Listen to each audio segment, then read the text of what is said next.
What is up, guys? Danny Gets Fit here with my buddy Patrick, aka Patty Lifts, aka Men's Pro Physique, Natural, All Natty, WMBF, World Natural Body Federation. That's Jeff's. That's not mine. Okay, well, it looks like that, right? Yeah.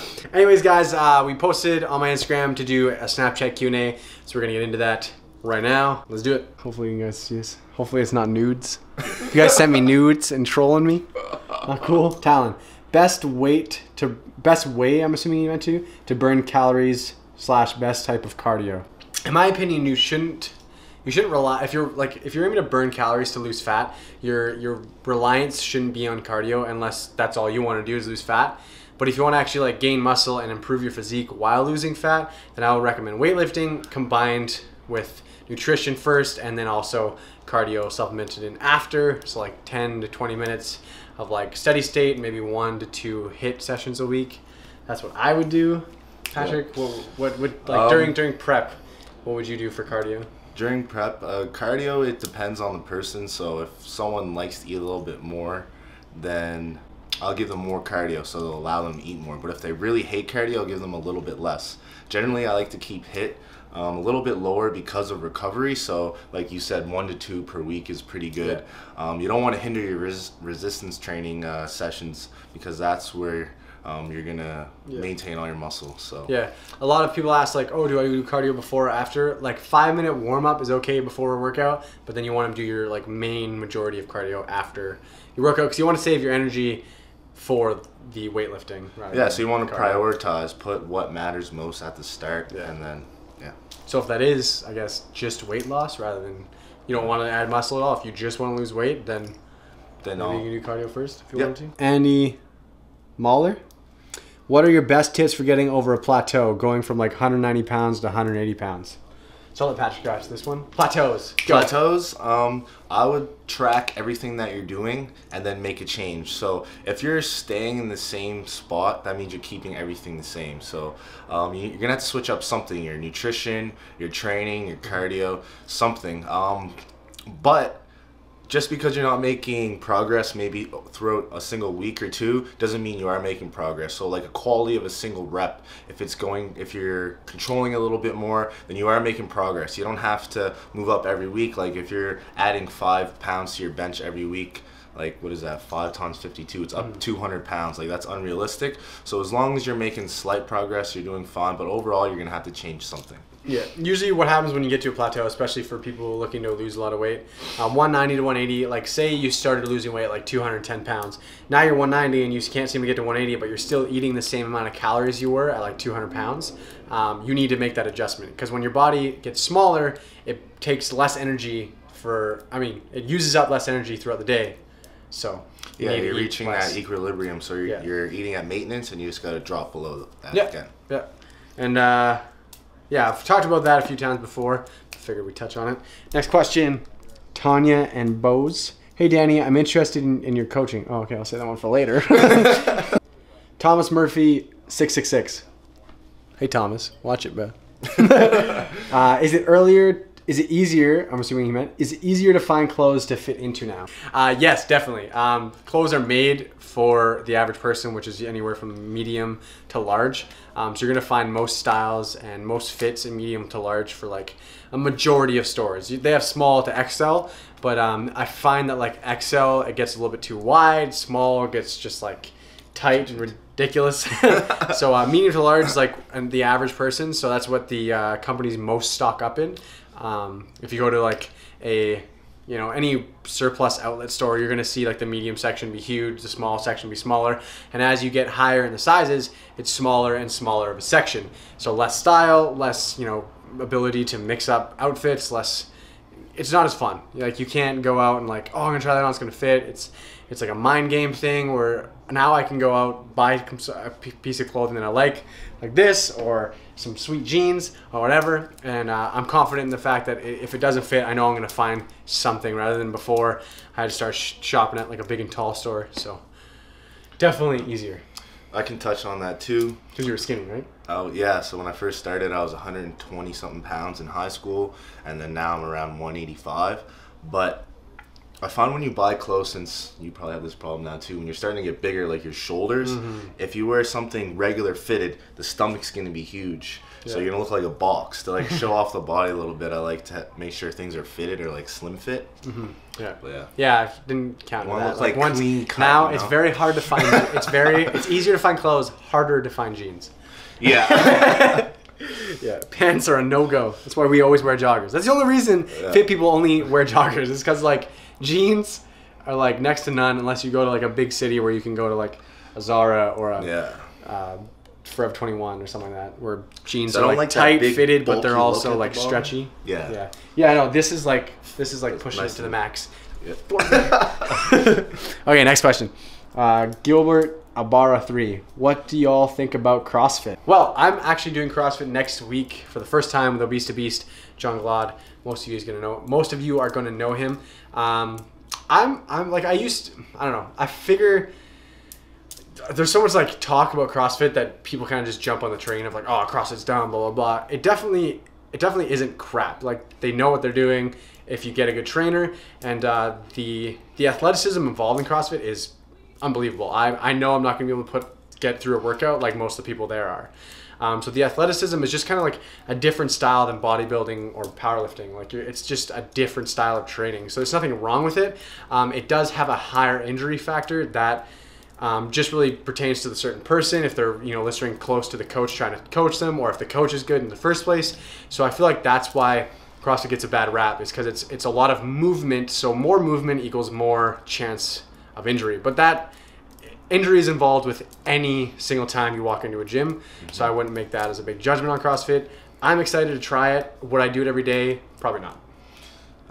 My personal take right now, my goals are more bodybuilding based and strength based for powerlifting, but it brings me back to the days when I was training for football. I played football at Dalhousie University, and there's similar workouts, so it depends what you're training for. I find that CrossFit helps out improve your performance with weightlifting, your performance with cardio, like high intensity, getting as much done as possible. But like if you want to throw that in there, you can. I think it's great. You want to enjoy your training, so if you want to do CrossFit while you're bodybuilding, throw that in there. It'll help keep you leaner. You'll be burning more calories. But yes, there is a risk factor, just like you said, when you go into the gym. As long as you're doing things properly, I think it's great. Definitely. So have that balance. Okay, Love MV question. What workout helped you the most to burn fat? Was it running or was it something else?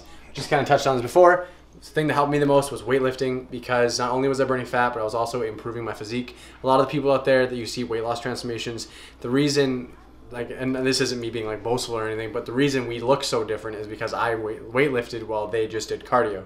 So they're going to be skinnier, but it's just the same body they had, skinnier. Whereas when you lose weight, especially from like a high amount, you have a little more like loose skin. It doesn't, proportions are kind of off. So weightlifting helped me fill out my body a bit better, and and I just really enjoy weightlifting. I really enjoy cardio. So yeah, because when you're losing weight, you want to improve your body composition. You don't want to look the same. Even despite skinnier, right? Even despite the looking thing. Yeah. Like when you have more muscle, you can eat more. Like, you can eat more. Your metabolism's higher. You feel better. You look better. Like all in all, it's just it's fun, right? Troy Passant. Hey Danny, my biggest question is I struggle with boobs bad. Been working out for 2 months and they seem to be the same. How long did it take you to see yours go down significantly? So I don't know if you've had a problem with this. You got it. So man boobs. Question about man boobs. I get it actually a lot. People say like, how do you get rid of man boobs? And unfortunately, it's one of those things, again, where like you can't target fat loss. Your body is genetically built to store fat in certain areas, and as you lose fat, it'll choose where to take it from.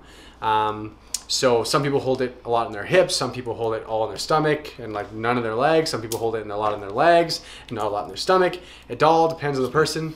It all depends on the person. And to lose man boobs, the only thing I could say that would be beneficial, once again, we're talking about weightlifting here, is as you're losing fat, if you gain muscle in that area, in the pec muscle, it's not going to make the man boobs go away. That's going to be the fat loss, but it's going to improve the look of them, because once the fat goes away, then your chest is going to, your chest is going to look regular, or it could even, depending on how big you are, you could have loose skin there, whereas where weightlifting will help fill that out and have a good, strong chest. Play me. Randall asks, how do you control late night cravings? So personally, when I was prepping, I would have a treat every night. So like my thing was ice cream. I love ice cream. I would fit it into my diet, into my macros and calories before I'd even start my day. So if that means do a little bit of intermittent fasting in the morning, or just don't eat as much throughout the day, then I can save up those calories for later on. Yeah, yeah, it's just planning ahead. It's if you start even planning ahead and then you still go over. The thing that worked most for me is honestly just don't have stuff in the house that you can easily just like pound back 500 calories with. Yes. Like if you buy the fundamentals like rice, chicken, blah, blah, blah, and then find some low calorie snack options that if you did go through like I need something now, grab, eat. It's like, okay, you've ate 150 calories. That's fine. That's not a big deal. You can fix that in the next few days. But it's when you have like a bag of chips and ice cream and like if you have self-control like he does, then that's fine. But if you don't have self-control quite yet, don't just like give up, but like set yourself up for success and don't have it there. Have low calorie option snacks. Jello is a really good one. Sugar-free Jello is like 5 calories per little container, so you can have like 10 of them for 50 calories. Also, hunger control throughout the day will help out a lot. So if you're eating fibrous foods, high protein foods, they're more satiating. Spreading those out a couple hours throughout the day instead of eating all your macros in the morning. That will help with hunger control. So if you're not hungry, you'll be less likely to think about those things. Also, high volume foods, so like a huge bowl of strawberries versus a little bag of candy. Those strawberries are physically larger and micronutrient dense. Yeah, so overall you'd be surprised how good fruit tastes after you've been eating chicken and rice for like a week. Oh, strawberries are my go-to. It's straight like, is this candy? I don't know. This is the last question here from Diego. He asks, hey Danny, you're such an inspiration. Hey, thanks buddy. You have no idea. I was wondering, what did you do when you felt like giving up, when things got too hard? Thanks for asking. So not giving up. I go over this with clients a lot because they're like, hey, I'm struggling to keep going. What should I do to like get myself motivated to continue? One, if you're first starting out, is like committing to that first 8 to like 12 weeks. If you quit in the first like 2 months, it's honestly very hard to like get back at it because you haven't reaped any benefits yet. Whereas at that 8 and 12 week mark, you're starting to see progress, whether it's on your body, in the mirror, on the scale, in your weights, if you're getting stronger. It's that amount of time where it's like clicks, like, oh man, I'm like, I benched 20 pounds more, or I'm down 15 pounds on the scale, or I fit a size XL now. Like stuff like that is what's like, okay, I want to keep doing this. So one thing is like committing as hard as you can to that first 8 to 12 weeks. And how you do that is pick a reason why you have started. So like for me, it was like I knew I felt unhappy with what I look like. I didn't feel good throughout the week. Like I'd always feel like kind of down and sick. Like I'd have stomach issues and sleeping issues and all that kind of stuff. And I was like, I don't want to feel like this anymore. I need to do this. And every time I'd be like, oh, you know what? Maybe I should just eat that, or maybe I shouldn't go to the gym today. I'd be like, but do I want to go back to that life that I don't like living? And I just kept reminding myself why I'm starting, why I'm doing this, and that just helped me. So I literally use the same line as remember why you started. Yeah. So if you think back how high your motivation was at that point, it was at your peak. That's what actually got you past that threshold to actually start going. Yeah. Also, I like to set short-term goals. So you have a long-term goal you want to smash. Like make weekly goals, even if they're really small, then you're moving forward. You're making smaller progress towards the overall picture and the overall long-term goal. Yeah. So I guess it's pretty much the same thing. Yeah. Eventually it just becomes a part of your day. Like people ask me, how do I stay motivated? And honestly, I don't have motivation anymore. Yeah. I go to the gym. I go to the gym. I look forward to that every single day. If I need motivation, the only reason I never need motivation is like, I don't know. I don't know how to explain it. Like motivation is a really... It's like a passion and a love. Yeah. It's a really weird word because like people think that you need motivation to do things, which is like the false way of thinking. Like your motivation is to be there to like help push you, but you need to make that like commitment and dedication to like do it. Like motivation isn't always going to be there. You can't rely on it. And I tell this to everyone all the time. It's like you can't rely on motivation. You need to just be able to say, hey, I need to do this. What can I do to get here? Figure out what you need to do to get there, and then just go for it. If you fail, that's fine. You have another chance to try. Like, just keep going. Like I've tried 6 times to lose weight before like all this happened, right? And this just happened to be the time. What changed? I don't really know. I just kept doing it. Consistency. Okay, guys, that was all the questions. Thanks for my friend Patrick for joining. What is? Thanks for my friend Patrick for joining. What is? For joining in on this video. Be sure to check out his channel. He's making his way up in the YouTube world, making them vlogs, and he has a. You're doing a bulk. Bulk, yeah. And then, what's your next goal for like competition wise? I'm gonna do probably the Muscle Mayhem 2018 and then Worlds 2018, hopefully with Jeff.